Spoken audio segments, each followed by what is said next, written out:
सबभन्दा पनि त यो फ्लड लाइट जुन छ त्यो हाम्रै कम्पनीले प्रोभाइड गरेको छ। यहाँको जुन ग्रिप्स यामा जेनेरेटर छ त्यो हाम्रै कम्पनीले प्रोभाइड गरेको छ र हिजो राति हामी 2 बजेसम्म यहाँ चाहिँ लाइट टेस्टिङ भइरहेको थियो लगातार।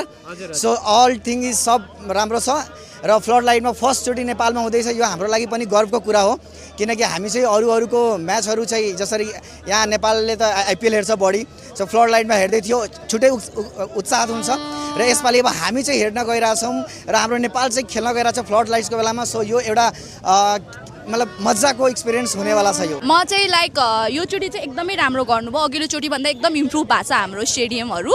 अनि म चाहिँ के भन्न चाहन्छु भने हाम्रो सरकारलाई पनि एकदम thank you so much. Like विश्वभरि चाहिँ चिनिने भयो नि त हाम्रो एनपिएल लिग।